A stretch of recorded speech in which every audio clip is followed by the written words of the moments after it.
আজ তোমাদের সাথে শেয়ার করবো মিষ্টি কুমড়ো পাতা বাটা। এই যে ফার্স্টে কুমড়ো পাতাগুলোকে নিয়ে নিয়েছি, তারপর এদের থেকে শিরগুলো মা তুলে নিচ্ছে, যে শিরগুলো থাকে।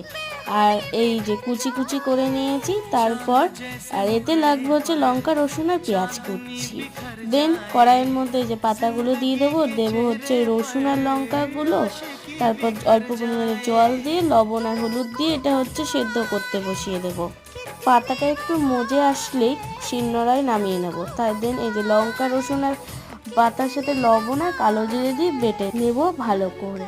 আর এই রেসিপিটা তোমরা একবার ট্রাই করে দেখতে পারো, খেতে কিন্তু দারুণ হয়েছিল। যে আমার বাটা কমপ্লিট, এবার হলো অল্প পরিমাণে চিনি দিয়ে দিলাম আর কড়াইয়ে দিলাম তেল আর একটু লবণ দিয়ে দিলাম। তারপরে এই পেঁয়াজ কুচিগুলো দিয়ে হলুদ লবণ দিয়ে নেড়ে একটু ভাজা হয়ে গেল, ওই আগে থেকে বেটে রাখা বাটাটা দিলাম। তারপর এই যে নাড়তে নাড়তে খুন্তির আগে একা একাই উঠে যাবে। এই যে রেডি আমাদের মিষ্টি কুমড়োর ভর্তা বাটা।